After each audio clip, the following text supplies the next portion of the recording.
Episode 18 की start में general ने जो अपना भाला फेंका था वो नैनचन के विंग्स के पार हो जाता है, जिस वजह से नैनचन एक घर के अंदर जाकर गिरता है।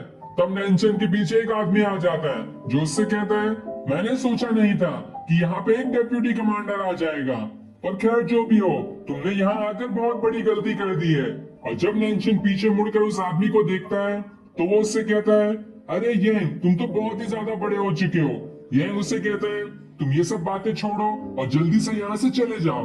तब नैनचन अपने विंग्स को बाहर निकालता है, जो देखकर येंग एकदम हैरान हो जाता है।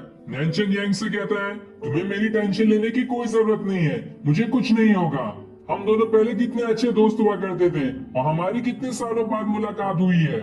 लेकिन येंग अच्छा इंसान नहीं था, वो अपना असली चेहरा दिखाता है और एक इविल स्माइल देने के साथ नैनचन के अंदर एक चाकू घुसा देता है।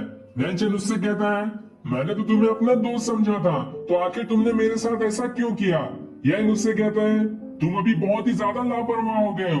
किंग अब मर चुके हैं और अगर वो मर चुके हैं तो तुम्हारा भी जिंदा रहकर कोई फायदा नहीं है, तुम्हें भी मर जाना चाहिए। नेचर उससे कहता है, तुम झूठ बोल रहे हो, अगर वो सही में मर चुके होते तो तुम प्रिंसेस को यहाँ कभी नहीं बुलाते और तुमने ही उन्हें बुलाया था, जिस वजह से उन्होंने मुझे यहाँ भेजा है। ये सुनकर यंग उससे कहता है, एक मरते हुए इंसान को ज्यादा सवाल नहीं पूछना चाहिए। जिसके बाद वो और जोर से चाकू अंदर घुसाकर नैनचन को पीछे धकेल देता है। तब नैनचन उससे कहता है, चाहे मुझे कुछ भी हो जाए, भले ही मैं मर क्यों ना जाऊं, लेकिन तुम अपने मकसद में कभी कामयाब नहीं हो पाओगे। जब तक प्रिंसेस के पास वो चीज है, उन्हें कोई भी हरा नहीं सकता। वहीं ये सारी चीज प्रिंसेस की चिड़िया देख रही होती है और फिर वो वहां से उड़ते हुए शियाओ के पास आ जाती है। शियाओ उसे देखकर कहती है, तुम अकेले यहाँ क्यों आई? नैनचन कहाँ गया? वो चिड़िया उसे सारी बात बता देती है। ये सुनकर शियाओ भी एकदम हैरान हो जाती है और भागते हुए प्रिंसेस के पास आकर उन्हें भी सारी बात बता देती है। ये सुनकर प्रिंसेस के भी पैर लड़खड़ा जाते हैं। वो एकदम ज्यादा ही घबरा जाती है कि आखिर नैनचन के साथ ऐसा कैसे हो गया, मुझे उसे वहां नहीं भेजना चाहिए था।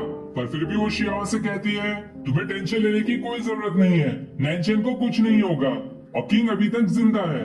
लेकिन परेशानी वाली बात यह है कि उन्होंने नैनचन को पकड़ लिया है और जब उन्होंने उसे पकड़ लिया है तो वो लोग यहाँ की जानकारी लेने के लिए कुछ जासूस को यहाँ भेजेंगे।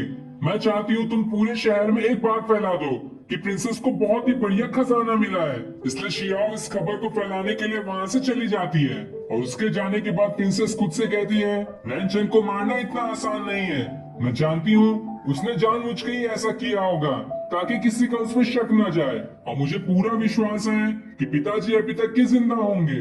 दूसरी तरफ हम नैनचन को देखते हैं जो काल कोठरी में चेन की मदद से बंधा होता है और जब उसकी आंख खुलती है उसके सामने वही जनरल होता है जहाँ एक सिपाही जनरल से कह रहा होता है, प्रिंसेस के पास बहुत ही ज्यादा पावरफुल मिलिट्री है, उनके सोल्जर्स बहुत ही ज्यादा पावरफुल है क्योंकि कुछ ही दिन पहले उन्होंने कमांडर वू को भी हरा दिया था, इसलिए हम उनका मुकाबला नहीं कर सकते, जिस वजह से हमें उनका मुकाबला करने में बहुत ही ज्यादा मुश्किल होगी। और मैंने ये भी खबर सुनी है कि प्रिंसेस को बहुत ही अच्छा खजाना हाथ लगा है और इन सारी चीजों को देखकर ऐसा लगता है कि प्रिंसेस की पावर अब बहुत ही ज्यादा बढ़ चुकी है, उन्हें हराना काफी मुश्किल हो गया है। तब वो जनरल नैनचन से कहता है, मैं जानता हूँ तुम उठ चुके हो, इसलिए खुद को बाहर निकालने की कोशिश करो। जिस पर नैनचन उस चेन को तोड़ने की कोशिश करता है, लेकिन उससे वो चेन जरा भी नहीं टूटती। तब जनरल उससे कहता है, क्या तुम जानते हो कि मैंने तुम्हें यहाँ पे क्यों पकड़ कर रखा है? क्योंकि मैं ये देखना चाहता था कि ये चेन कितनी ज्यादा मजबूत है। ये चेन हजारों साल से यहाँ रखी हुई है और आज तक कोई भी इसे तोड़ नहीं पाया है। मैं देखना चाहता था कि तुम भी इसे तोड़ पाते हो या नहीं। और ये इतनी खतरनाक जगह है कि यहाँ से एक मक्खी तक बाहर नहीं जा पाई है। जिसके बाद जनरल एक चाबुक उठा लेता है और उस चाबुक से नैनचन को मारने की तैयारी करने लगता है। ये देखकर नैनचन उससे कहता है, तुम तो एकदम कायर हो, तुम्हारे पास हाथ नहीं है क्या लड़ने के लिए? जिस पर जनरल कहता है, मुझे कोई चीज की परवाह नहीं है पर मैं तुम्हें नहीं छोड़ूंगा। और फिर वो नैनचन को मारने के लिए आगे बढ़ने लगता है और ये सीन दिखाते ही ये एपिसोड यही एंड हो जाता है। Thanks for watching.